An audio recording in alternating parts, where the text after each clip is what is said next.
Facebook people. And then hello to you. Okay. Good afternoon. Hello, Facebook viewers. Glad to have you with us. Glad to have everyone else with us. We're a little shy this afternoon, but that's okay. I hope it wasn't something I said last week.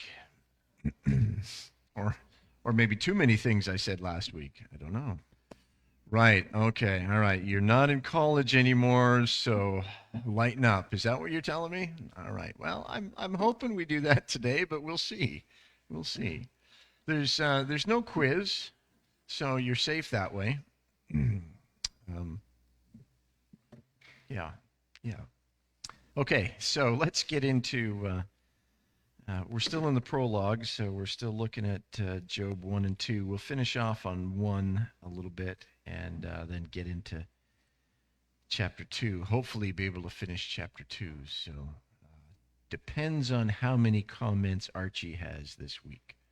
So it's all Archie-centric.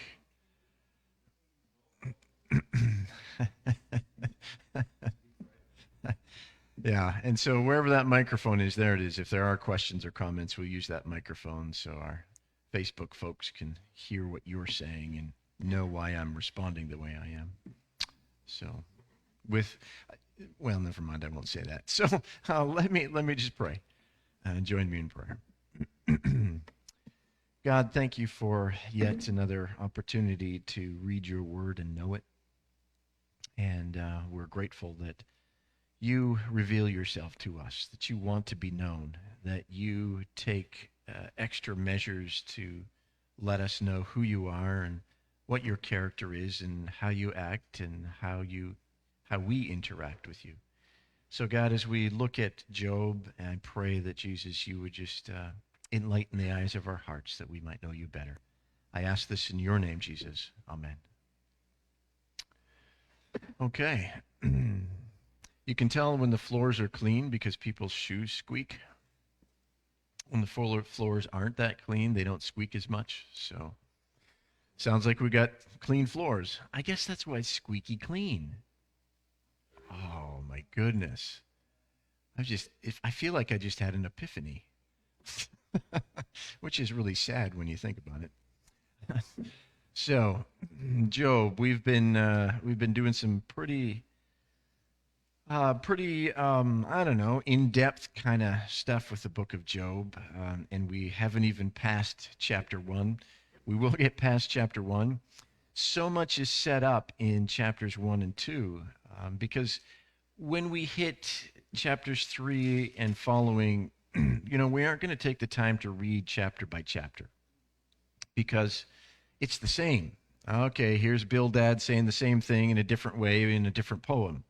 Here's Zophar, here's Job again says, look, guys, leave me alone. Some friends you are, kind of thing.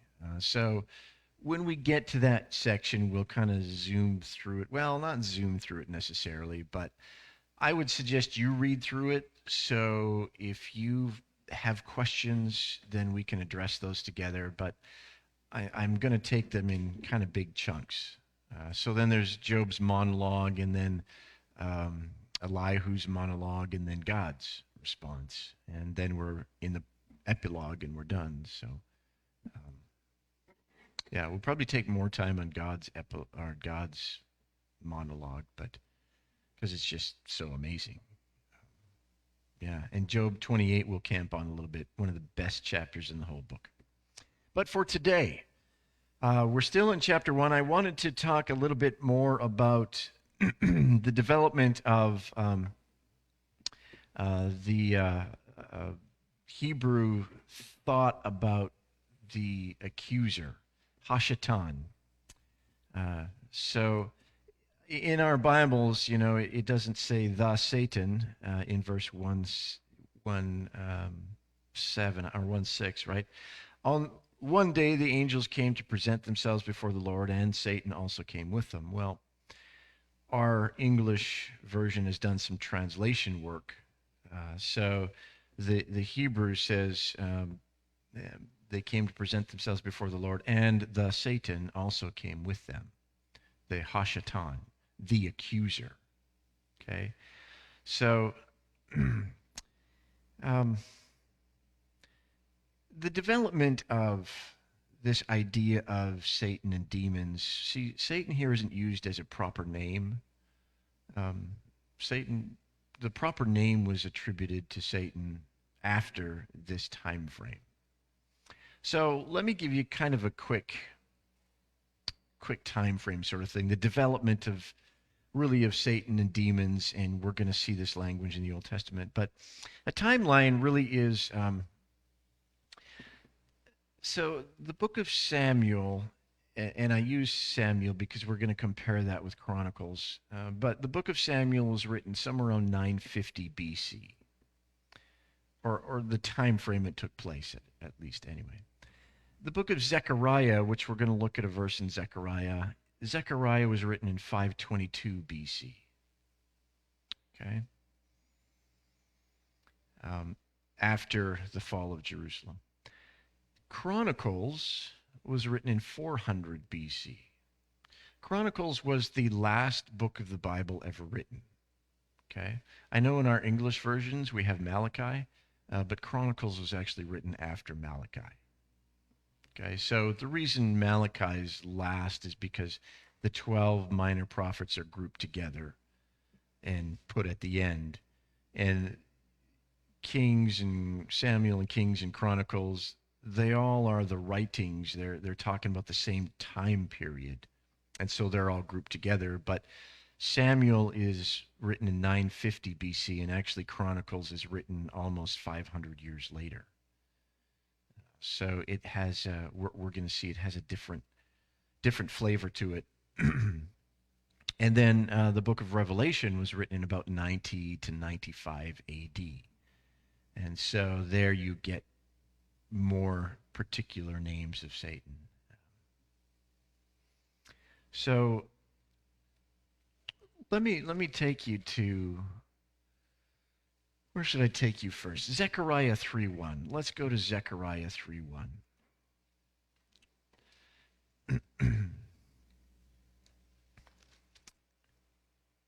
Because that'll get our conversation started, I think. So Zechariah is after Haggai, Zechariah, and Malachi. So Zechariah is the second last book of the Old Testament. And we're going to see Satan show up. So then he showed me Joshua, the high priest, standing before the angel of the Lord, and Satan standing at his right side to accuse him. Zechariah chapter 3, verse 1.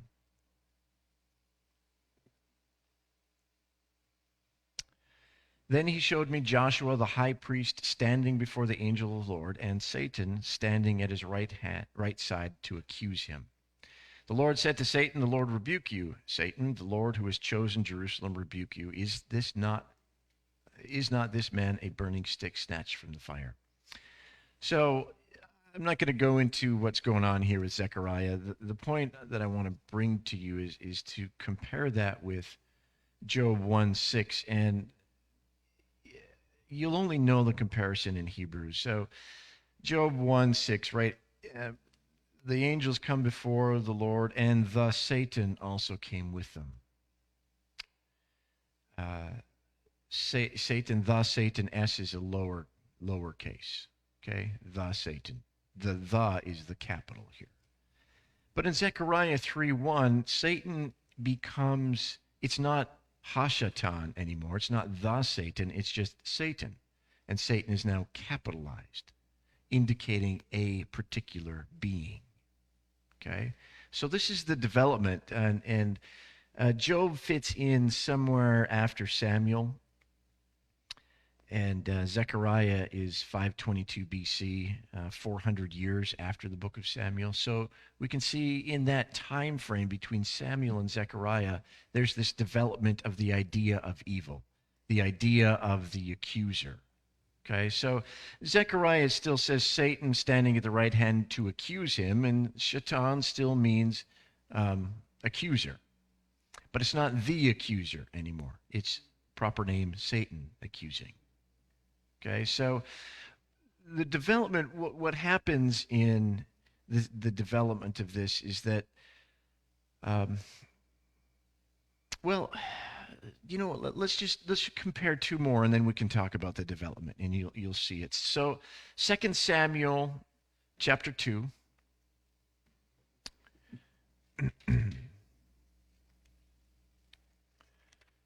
Second Samuel 2:24, verse 1. Make sure you're in 2 Samuel. When I was preparing for this, I was reading 1 Samuel, and I thought, that doesn't make any sense. I've got this all wrong. But then I realized it was 2 Samuel. 2 Samuel 24, verse 1.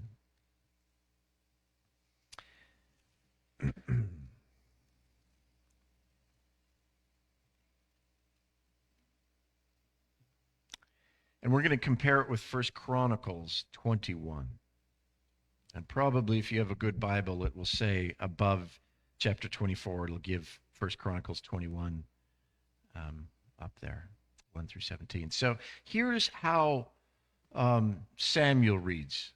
2 Samuel 24, verse 1. Again, the anger of the Lord burned against Israel, and he incited David against them, saying, go and take a census of Israel and Judah.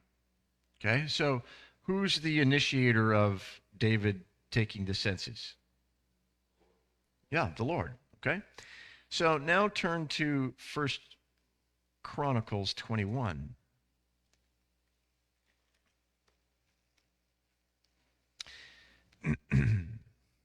First Chronicles 21, verse 1.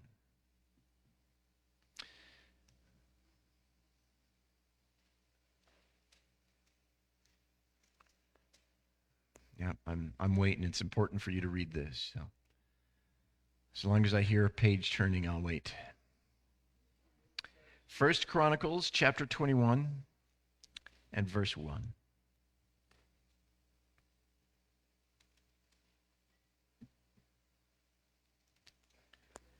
Chapter 21, verse 1. So let me read 2 Samuel again, and you'll get to 1 Chronicles 21. 2 Samuel 24:1. Again, the anger of the Lord burned against Israel, and he incited David against them, saying, go and take a census of Israel and Judah.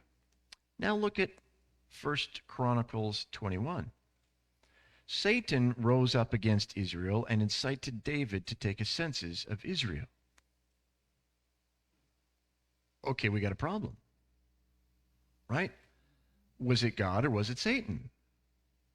So Chronicles is written almost 500 years after that, 450 or so. Well, no, 500.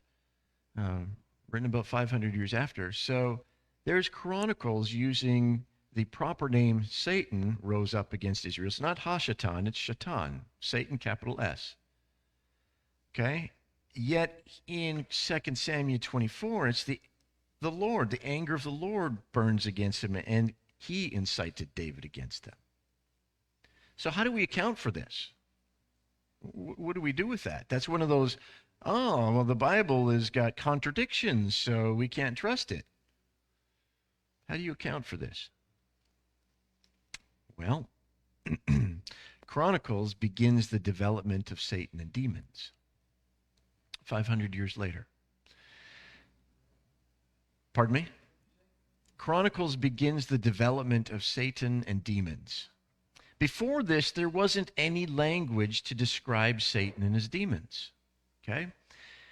It was the gods who took action. It was always, there were evil gods and there were good gods. There was Yahweh, who was God, and there were other gods, quote unquote, so-called gods. Okay, we talked about a little bit about this last week.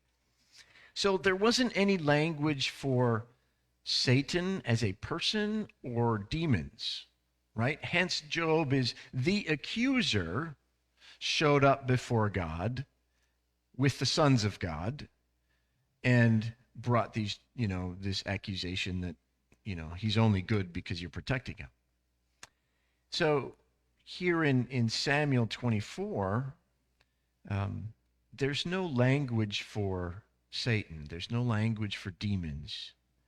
So it's every action that takes place is attributed to God of some sort. Ancient Near East mindset, 950 BC when Samuel's written. If it rains, it's because God made it rain. If it doesn't rain, it's because God didn't make it rain. Or if you're not an Israelite, it's because the gods of rain are angry. And therefore, you sacrifice to the gods of rain, and you sacrifice, if it's a really bad drought, you sacrifice your son or your daughter because that will prove to the gods of rain that you're serious about who they are and you're worshiping them and you want rain. If you want your crops to grow well, you sacrifice to the gods of the crops. If there's a tornado, it's because one of the gods is angry and the gods bring the tornado. The gods bring sickness. The gods bring whatever it happens to you. It's a result of some god at work in your life. Okay? So it's never there's no sense of scientific explanations. We throw God out and put science in there, right? I mean, in a sense, we still attribute everything to gods. It's just science is now our God, right?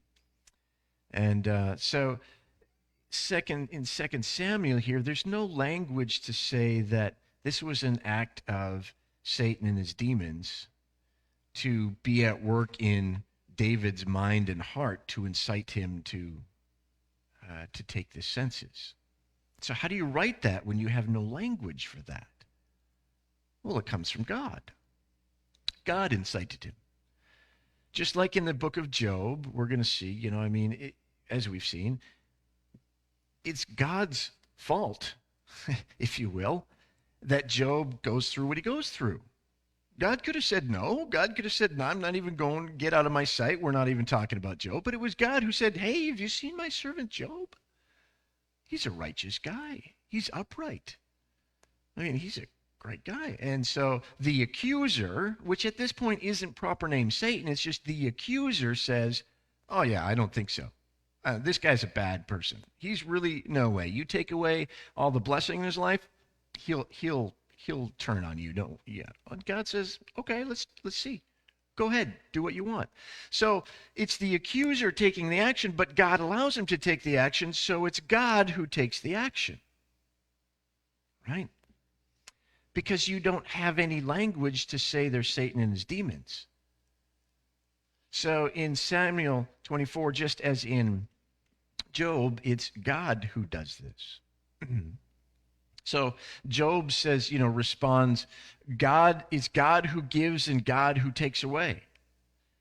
There's no sense of, well, God gives and Satan's at work trying to destroy and deceive. There's no sense of that. Yes, there's evil. They know that, but evil doesn't have a name. It's the god or gods of evil sort of thing. So we don't have this developed idea of Satan and demons. So Chronicles comes along, and by that time in their history, there's this development of evil, and evil has a name, and it's not Hashatan anymore. It's Shatan, Satan, capital S. Now he's a person. He's personified. There is Satan, the devil. There are demons. There are forces of darkness, right? And we see that in Paul's writings, but we don't really see any of that in Old Testament. We don't see the forces of darkness necessarily, right? It's all in terms of what God does. Use the microphone, if you will, please. Can you touch on Garden of Eden and Genesis in regard to what you're speaking Yeah, I probably can. Honestly, I didn't prepare for that question. I should have. I really. So the serpent was more crafty than any of the wild animals. He said to the woman, "Hey, and then let's see. The serpent deceived me. In verse 13.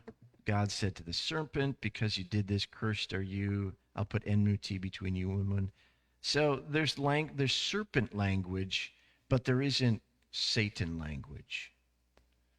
Okay, there isn't the accuser language even at this point, because Satan embodies, if you will, the serpent and speaks to the serpent. Although there isn't the language at that time, nor in these other books you're referring to, the accuser, Yeah. Satan, Yeah. he was ever present all along. Well, I wouldn't say ever present, but Well, in the Garden of Eden. From the okay. Garden of Eden Okay. throughout this. Yeah. Once he was kicked out of heaven, and Yeah. Yeah. And that was considerably way before these other books, right? Yes. Yeah, according to Ezekiel. And Just the development of his name was not established. right, because Okay. yeah. Right. Again, ancient Near East language was and thought was all about everything that happens to us is a result of God doing it, whether it is a group of gods or one God. Everything that happens in my life is attributed to God's actions, right? So we have theology now from Paul and Jesus and New Testament to realize this, and this is why, by the way, Satan is called the god of this world, right? And some people read that and go, "Well, Satan's a god." Well, no, it's just a euphemism to say that he is the ruler of this world. He's not a God that we need to be scared of, or God compared to Yahweh, God, Jesus. But he's called the God of this world in the sense that, that he's attributed power, and he's a person, and so we look at things and we know that destruction, and Satan works that way to destroy the earth. Satan works that way to destroy us. That's what he's after. That's why the whole world is groaning until Christ comes back, because there's a sense in which all of creation will be redeemed, right? So Jesus died on the cross to save us from our sins, but there is a sense also in which he saved all of creation, because we as humanity, our birthright, if you will, was the earth. I give you the earth to take care of. Live in it, have fun in it, take care of it, trim the trees, cut the grass, be nice to it. It's your home. And then Satan came along and said, well, eat this. Trust me. And so we, in a sense, ate that fruit and gave over our birthright. Right? This pot of stew is more important than your birthright. This tree is more important than your birthright of the earth. And so Jesus comes along as the kinsman redeemer. And the kinsman redeemer buys back us and buys back the earth. Right? So that's that whole picture. And of course you get that in Ruth, the kinsman redeemer. So here in Genesis, we have the beginnings of a sense of Satan, and that's where, of course, we make the connection of Satan, that great dragon, the serpent, Leviathan. He's going to be called in Job. Leviathan is the sea serpent, the sea monster. So we have the beginnings of, right? You will bruise his heel, and he will crush your head. That's the beginning of Satan going after Jesus, tempting Jesus, putting Jesus on the cross in a sense, because God used him to do that. And ultimately we say God put him on the cross, right? Jesus chose to go on the cross.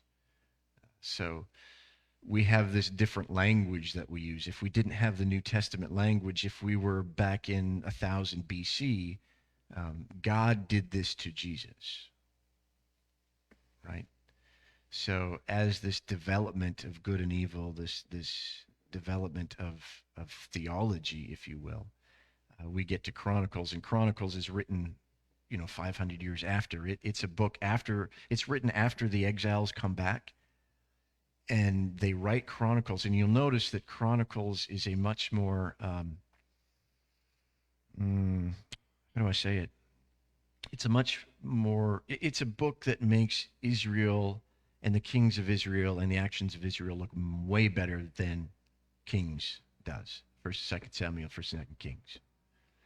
Because Chronicles is this group of people that come back and they're all beat up and they have no idea where God is, and we're back in our land, but we're not nearly what we used to be. And where's God and who are we? And someone says, hey, let's write down a history of where we came from and where we are now. And let's go through the line of kings.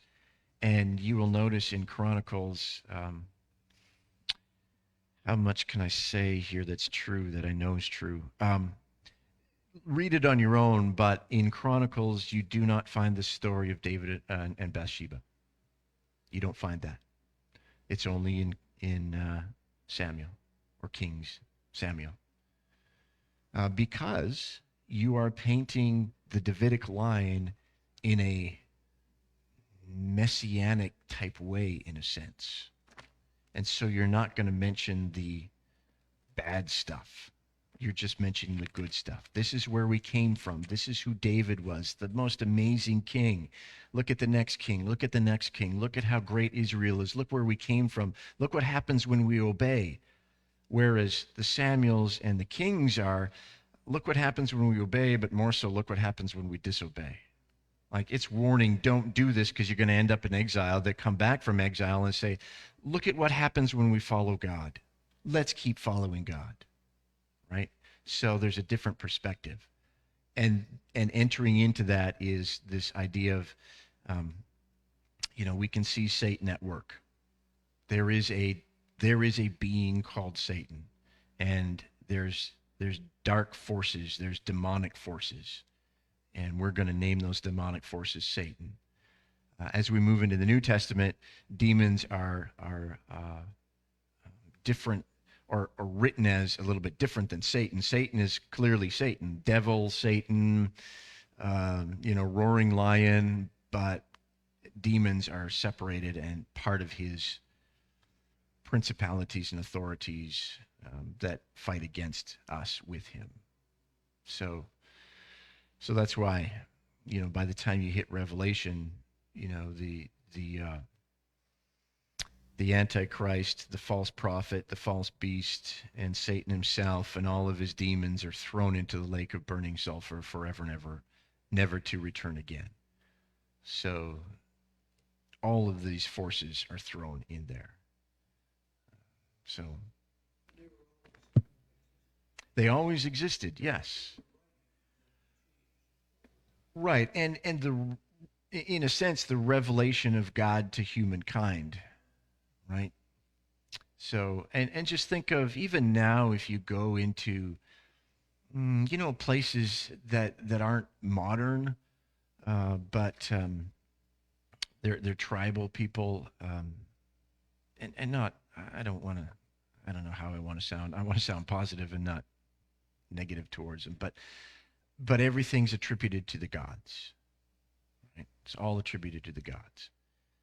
So places that practice voodoo, it's all attributed to the gods. Something happens to you, you stubbed your toe, you got whacked on the head by a falling branch. Well, it's because the gods are angry with you, right? And so you've got to do something about the gods. It's never natural forces. It's always supernatural forces. So some God or other is not happy with you, whether it's a good God or a bad God. And so that was just the way it was. There's good, there's evil. It's in some ways the whole, the yin yang type thing, right? There's the balance of good and evil, and if you get out of balance, that's bad. Well, that's just wrong. It's utterly wrong. There's no balance of good and evil. There's God, who is all good, and all authority comes from him, and Satan is in his boundaries, and Satan is in the box that Jesus keeps him in. And so Satan isn't equal to God. Yin yang says, well, you got to have equal forces so it is in balance. No. is Jesus who keeps the world in balance. So, Lana is looking for that microphone. I figured because you were looking at me like, huh, all right. So the differentiation between the followers of Yahweh and those who are not is there's one God. Mm-hmm. So there were believers in one God, and then the rest of the population was a believer in multiple Yes. gods. Attributing godlike quality to evil as well as good. So there were good gods and evil gods. Okay. So, Job's friends were those who thought there were many gods. No, I don't think so. Job's friends had the same theology as Job did. Okay. Yeah. Which is why they said, look, repent and God will restore you. Because this happened to you because you're a sinner of great sin, obviously, because of what happened to you. So just repent, say you're sorry, get back together with God, live a good life, and you'll be blessed again. Because they attributed what happened to Job to God. They didn't attribute it to Satan. They attributed it to God. Maybe I can, this will really throw us off track, but maybe this will help to understand ancient Near East mindset a little bit. So, the creation story. Ancient Near East mindset, not before God breaks into the scene, before Yahweh makes himself known and reveals who he is and what he did in creation. All of creation was in the beginning this boiling, roiling, massive sea, the depths of the sea, water, okay? And there was this abysmal water mass. And out of that, you had good gods and you had bad gods, and they were warring with each other. And the good gods got the upper hand. And so out of that massive water, land was created, the earth was created. Okay? And as long as the good gods were winning and more powerful than the bad gods, creation was okay. But hurricanes, tornadoes, especially, what do we call them when the sun comes in, or the moon comes in front of the sun? Solar eclipse, solar eclipses, lunar eclipses, all that kind of stuff, red moons, all that kind of stuff. That was a sign that the bad gods are starting to gain the upper hand because they're warring against the good gods, and the good gods, they were, somehow being overpowered. And so the sun's darkened. Oh my goodness, we're going to be thrown back into this massive abysmal water and everybody's going to die. Okay? So that's why they sacrificed to the good gods, and that's why it was important for them. As I said, it was for them an honor to take their virgin daughter and sacrifice to the gods of whatever, because my daughter saved our land. Look, the sun came back. My daughter did that. So there were people saying, I will be sacrificed. I will save the earth. Right? That's the kind of mindset it was. So there's this constant struggle. God comes along, the true God comes along and says, let me tell you about the story of creation. There was nothing. There was nothing at all. And I spoke into it and I said, let there be light. And then I said, let there be land. And I separated the waters. Sounds familiar, right? I separated the waters. I made land. I made trees. I made plants. I made sun. I made stars. I made this moon. I did all this. Just me, by my word. I didn't have a group of guys helping. We aren't a conglomeration of good gods. It's just me, one God. And after 6 days, I looked at it and said, yep, that's really good. We're done. Seventh day, he rests. Well, the rest of ancient Near East says, what? Your God rested? If our gods rest, then the evil gods take control and we're thrown into chaos and the world ends. What do you mean your God rests? No gods rest. They can't rest because then the world is out of balance and then it's going to be destroyed. And we all go back to this abysmal sea kind of thing. No, God rested. So your God rests and creation was okay. Yeah. Who is your God?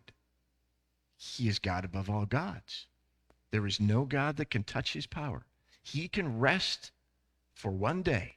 He can rest. Let creation be. He can rest. He doesn't have to continually fight and struggle, and he can say, hey, sitting down watching the football game or whatever. And he can rest. And creation's okay. Wow. Your God is truly God. Yeah, he is. See, that's the creation story and what it meant to ancient Near East people as they read that. Holy cow. That's amazing. So it's all about the gods. There's no sense of Satan or demons or anything like that. It's all about, this is happening to me because God's doing it. And if you're a polytheist, then this is happening to me because the gods are doing this. Okay? Does that give you a bit of more insight into the mindset here?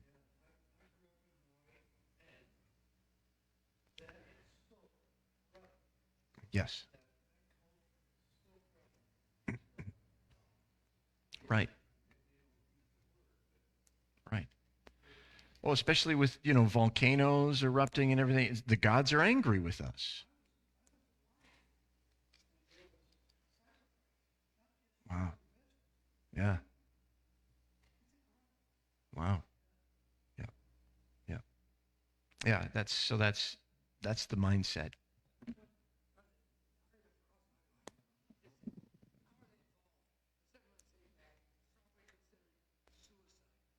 Okay, say that again.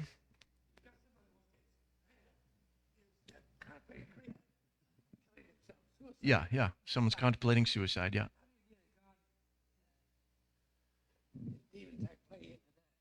Right. So how does, in those days someone is committing suicide, where are the gods with that, right? Gods, demons, whatnot. I don't know, Bill. Um, I think it's fair to say, I would say today that suicide is always initiated by Satan because that's his nature. That's what he wants to do, is he wants to kill and destroy. But yeah. I would think probably that, those in that culture who committed suicide were probably just like today, how do we deal with this? What was happening? Why would they do that? Yeah. I'm not sure it'd be attributed to gods necessarily.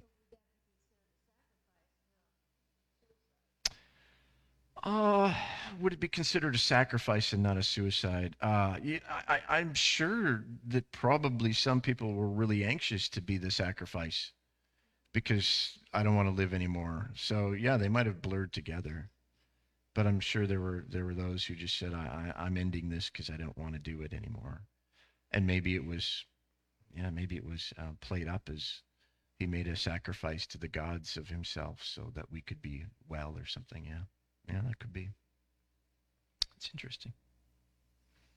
So that's the mindset we're working with. That's what's going on. That's going to help us when we look at Job's response.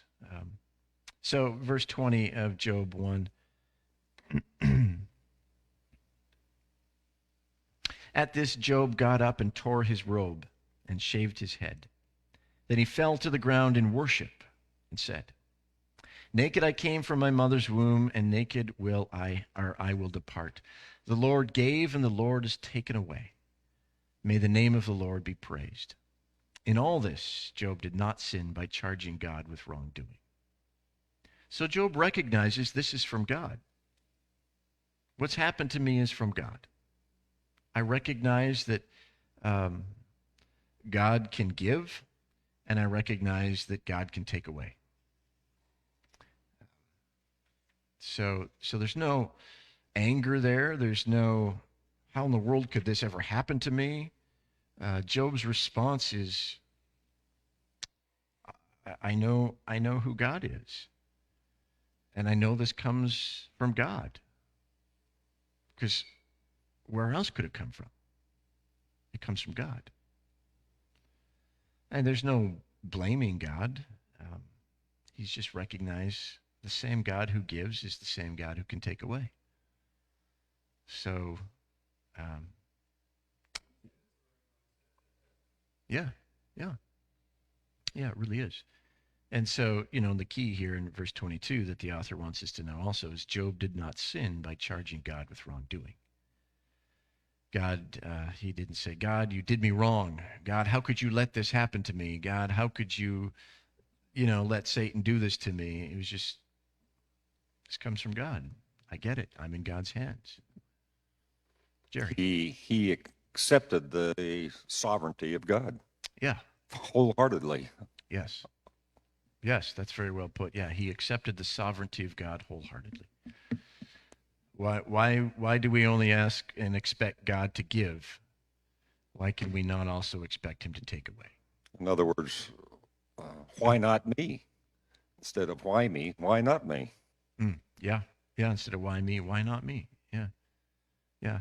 Why should I think that I'm particularly special? Although, yeah, I mean, in a sense, he does think he's particularly special because he's a righteous guy. And I get, he kind of says, I get that bad things happen, but I didn't sin to this degree to have this amount of wickedness happen to me. Like, I don't know where God is in that, but I recognize it's from God. And he's trying to reconcile, how can it be this bad? Well, that verse 21 in Job, I think, is one of the, if not the greatest statement of faith in the Bible, at least for me. Mm-hmm. If somebody can say that in the face of what he's just been through, or whoever says it based on a tragedy in their life, right, that is a huge statement of faith. Yeah, it is. Yeah, it's a hard statement of faith, that's for sure. But it is, yeah. And we'll get to that particularly at the end of chapter 2, because his wife is used by the author as a foil to show where many people go with that instead of, as Job does. So chapter 2, it begins with an almost the identical way as chapter 1, verses 6 through 8, right? I can read verses 1 through 3, and you can look at chapter 1, verses 6 through 8, and you'll think I'm reading the same thing almost. On another day, the angels came to present themselves before the Lord, and Satan also came with them to present himself before him. And the Lord said to Satan, "Where have you come from?" Satan answered the Lord, "From roaming throughout the earth, going back and forth on it." Then the Lord said to Satan, "Have you considered my servant Job? There's no one on earth like him. He's blameless and upright, a man who fears God and shuns evil." And how much more can he say that? Because Job just said, blessed be the name of the Lord. Job did not sin by charging God with wrongdoing. So God says, look at him. I told you Job would die. He's my man. And then, and he still maintains his integrity, though you incited me against him to ruin him without any reason.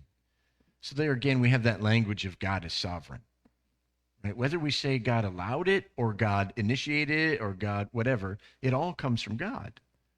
No authority comes, and nothing that can happen to us comes without God's at least We don't like to say approval because it sounds wrong, but it really is, right? I'll let this happen. I approve of your plan. Go ahead. And so Satan says in verse 4, skin for skin. A man will give all he has for his own life. But now stretch out your hand and strike his flesh and bones, and he will surely curse you to your face. The Lord said to Satan, very well then, he's in your hands, but you must spare his life. So there you have that interchange of, you do this, God, do this to him, God. And God says, okay, well, if you want to, I'll let you do it. So who's doing it? Right? I mean, yes, it comes from God, and God's allowing Satan, God's using Satan as his instrument against Job. I think our theology today really, we don't like to say it that way, right? We have to find different ways to say, well, God surely wouldn't. This isn't coming from God. This is coming from Satan. Okay, but ultimately it's coming from God.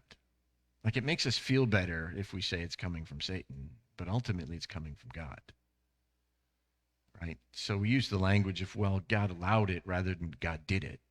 God allowed Satan to do that.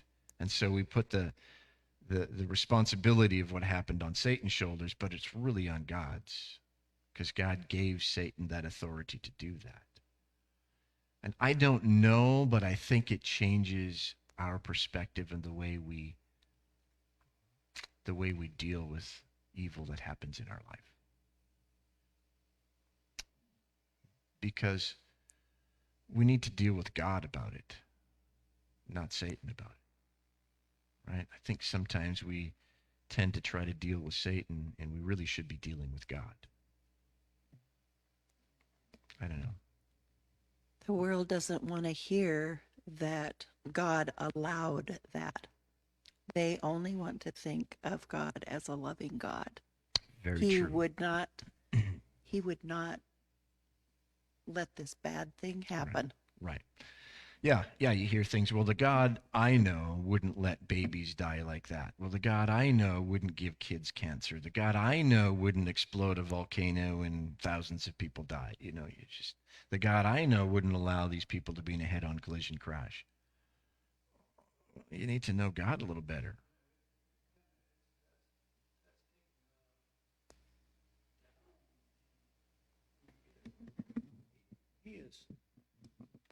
He is all knowing.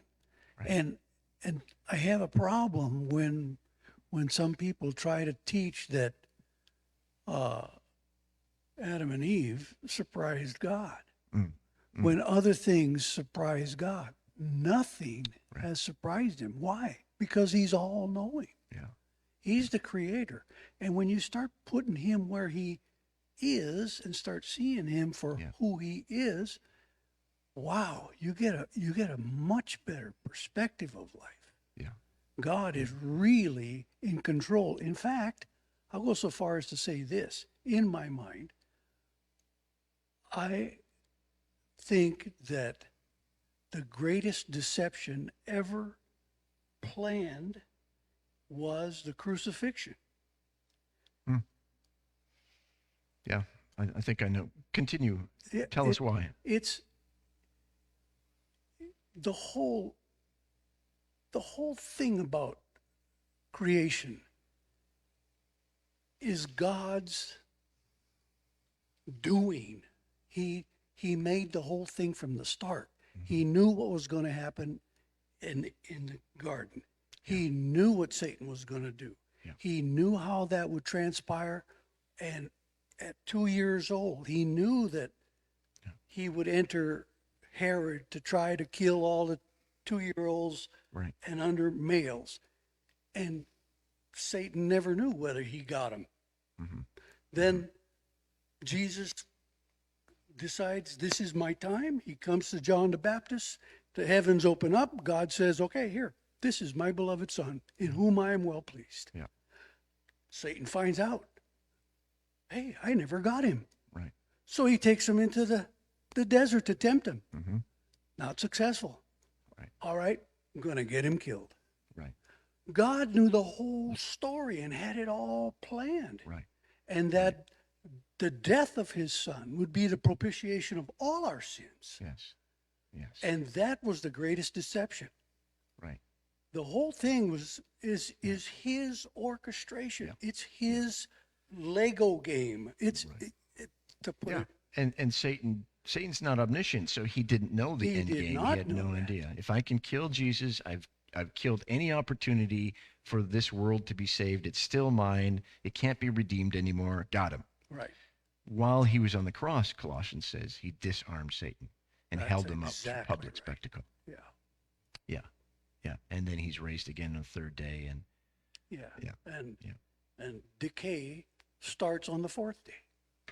I mean, the whole thing was just so well orchestrated. And when you look at it from that perspective, you get this amazing perspective of who God is. yes.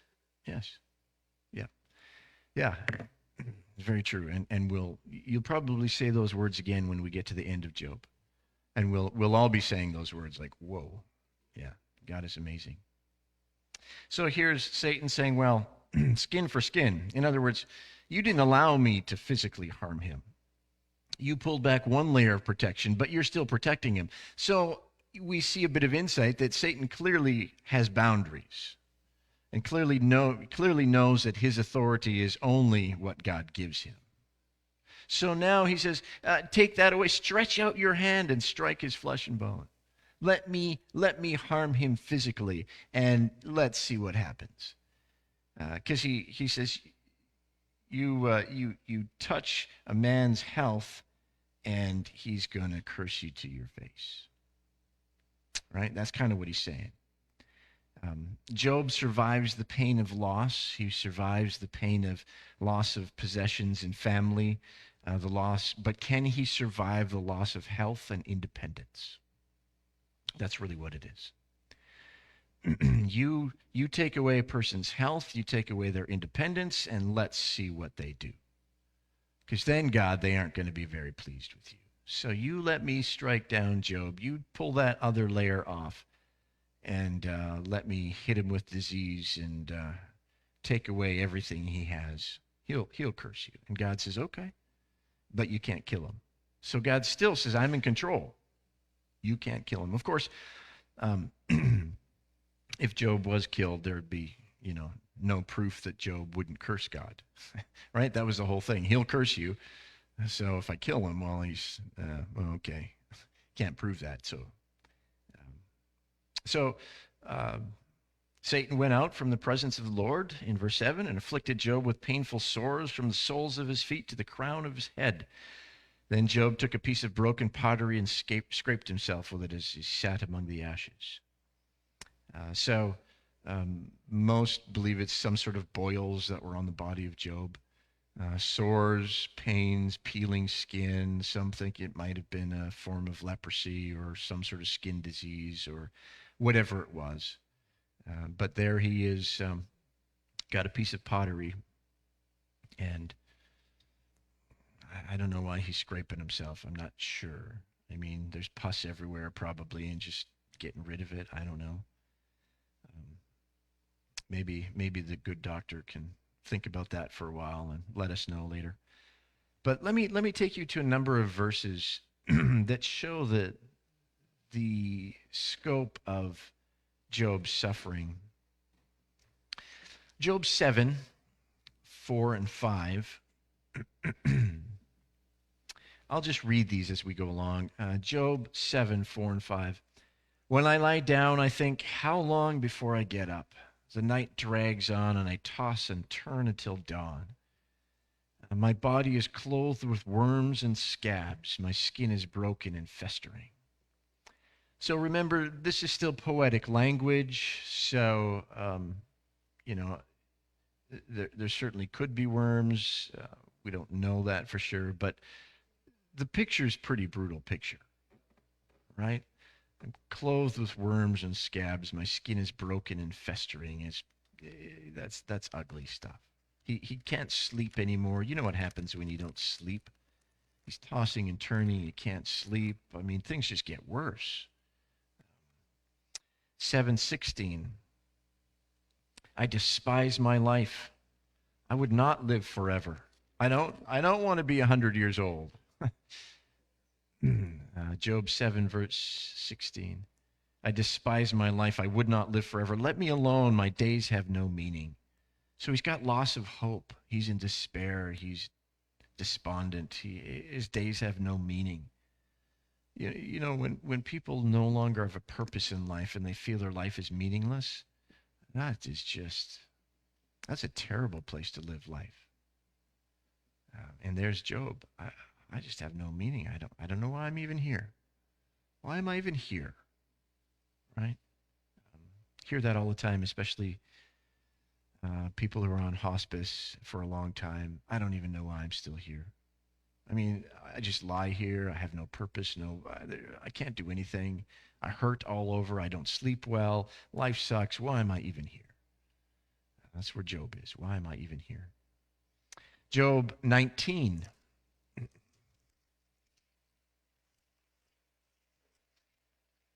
(17 through 20). Job 19, verses 17 through 20.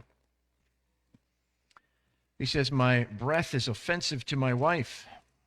He's got bad breath. He doesn't have scope or Listerine or anything. I mean, there's stomach issues, right? He's got terrible breath. I'm loathsome to my own family. Even the little boys scorn me when I appear. They ridiculed me. All my intimate friends detest me. Those I love have turned against me. I'm nothing but skin and bones. I've escaped only by the skin of my teeth. You ever wonder where that phrase comes from? So there's nothing left of him. He's this detestable, ugly creature that nobody recognizes anymore. You've seen that too with relatives who maybe lingered longer than they ever wanted to, and they lose weight, and they're not eating, and they're not sleeping, and you just don't recognize them. Who is that person? That's not the person I remember. Their eyes are sunk, their cheeks are sunken. And that's Job. That's what he's doing right now. So this isn't a picture of a guy who's robust, rich, eating good food, sleeping well at night, having servants to do all the work for him. This is a guy who is, he is used up. There's nothing left. And he just wants to, why am I even here? Turn to Job chapter 30.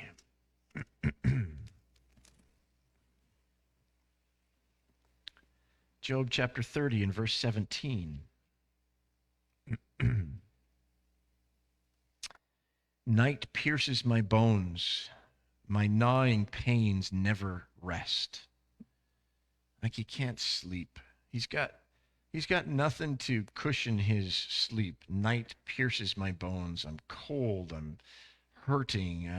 Nothing warms me up. I can't put enough blankets on. I hate night. And gnawing pain never rests. And he doesn't have Valium. He doesn't have, what are those other drugs? Codeine and maybe he has some marijuana, but I don't know. Who knows? 30 verse 28. I go about blackened, but not by the sun. I stand up in the assembly and cry for help. He's blackened. His skin is just turning color. So he's diseased. He's sick. He's painful. I mean, Satan didn't give him one thing. Satan threw the book of diseases at him, kind of thing. And then 30:30.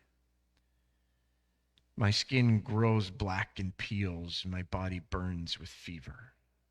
So he's got fever. His skin is peeling. It's decaying. It's turning black. This isn't a good picture.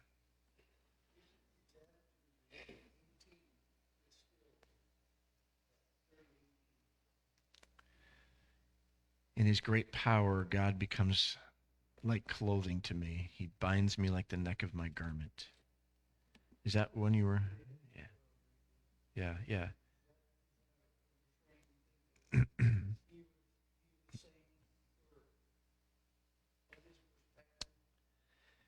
Yeah, but look at 19, right? He throws me into the mud and I'm reduced to dust and ashes. I cry out to you, God, but you do not answer. I stand up, but you merely look at me. You turn on me ruthlessly. With might of your hand, you attack me. So you snatch me up with, drive me before the wind. You toss me about in the storm. I know you will bring me down to death, to the place appointed for all the living. Surely no one lays a hand on a broken man when he cries for help in his distress. Have I not wept? And my soul not grieved for the poor? Yet when I hope for good, evil comes. When I looked for light, then came darkness. The churning inside me never stops. There's that stress, that anxiety. Why is this happening to me? Days of suffering confront me. I go about blackened. And so he's still recognizing that what is happening to him comes from God. And he's still crying out to God. I don't get it, God. I know it's you. I don't get it, though. How can this be? Help me understand. And that's by the time we hit, that's in chapter 30, and we're pretty close. Elihu takes over in 32, and a few chapters after that, God says, okay, here, Job, let me answer you. You want to hear from me? Here we go. I'm breaking into your world, Job. Are you ready? Oh, yeah, bring it on, God. And by the end, Job's like, okay, sorry. Please leave. Please don't. I thought I was going to die before, but now I know I will because I'm in your presence. So, yeah, pretty amazing stuff. So, let me just finish with Job's wife, and then we'll get into. Well, we'll stop for the day. Just because we're at just a little bit after 3 right now. So Job's wife responds. He's sitting among the ashes. His wife said to him, "Are you still maintaining your integrity? Curse God and die. Are you still holding fast to God?" Is what she's saying. Chapter 2, verse 9.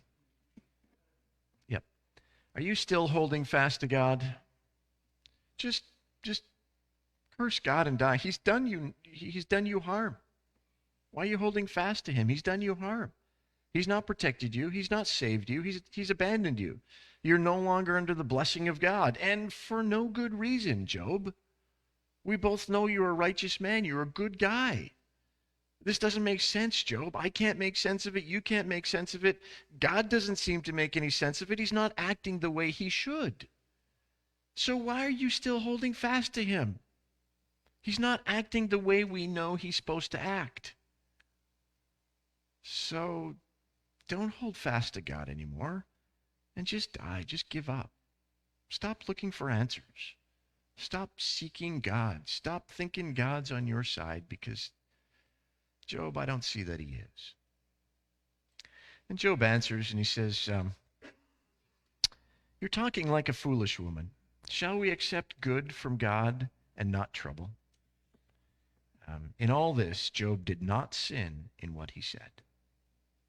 So he says, you speak like a foolish woman. He doesn't say you're foolish, you're an idiot, stop. He doesn't say that.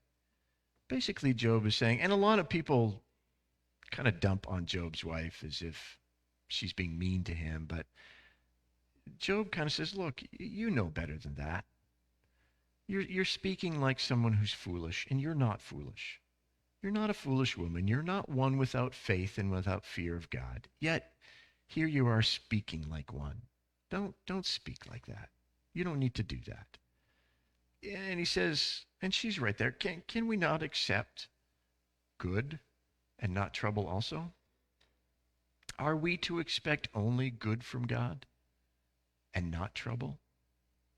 Of course not. In round 1, he says, it's equally right for God to send good as it is for him to take back good. In round 2, he says it's equally right for God to send good or to send evil. Right?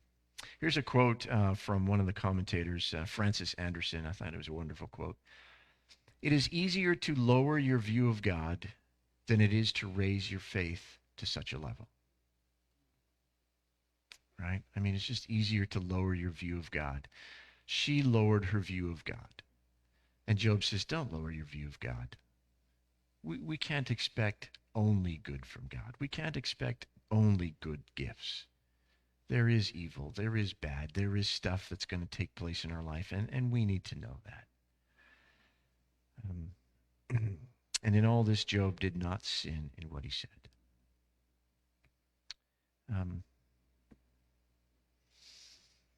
Just a quick note, because I think it finishes off our thoughts that we began with. Job recognizes that whatever happens to him in life is between him and God. He recognizes that whatever happens to him is between him and God, because it's God who's doing it. He's not blaming it on someone else. He's not blaming it on Satan.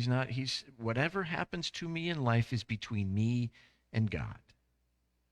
It's about my relationship with God. My relationship with God is at the test. And really, that's what it is for us. When bad things come into our life, our relationship with God is at the test. Because it's between him and I, ultimately.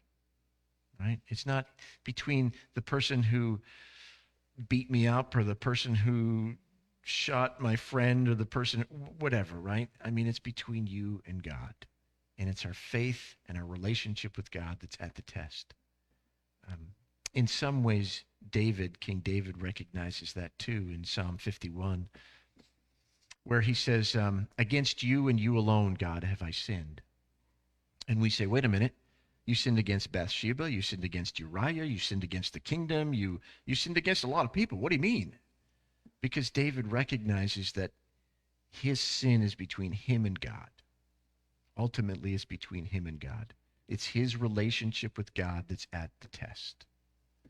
So he's not saying, I haven't sinned against anyone. And remember, Proverbs is also poetry.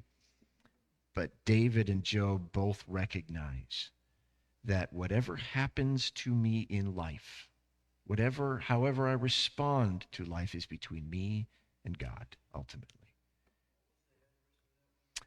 Psalm 51, 1 through 4. So recognizing that it's between him and God, Job values his relationship with God, and so he does not sin against God.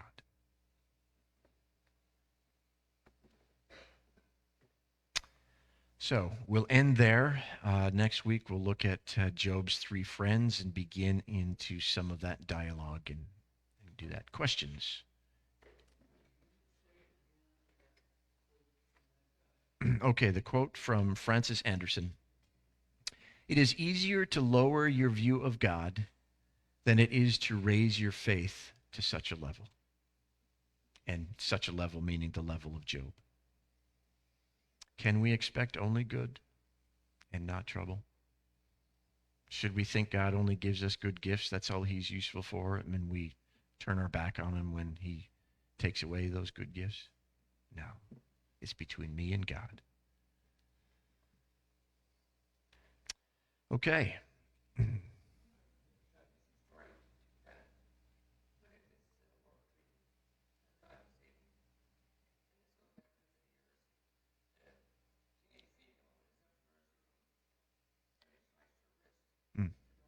Yeah.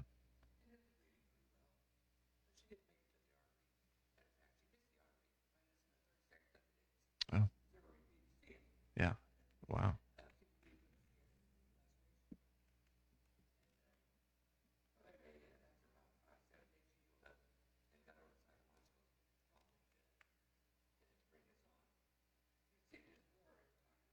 Yeah. Yeah. Right. Right. Right. And we wonder how God is at work behind the scenes protecting. I'll take this layer off, but you don't get any farther than that. Yeah. Yeah. Thank you, Bill. Okay. Well, thank you for coming, and we'll see you next Thursday at 2, and we'll cover a few more chapters. And we'll get to the three friends and talk about them at length and begin to unpack their response to Job.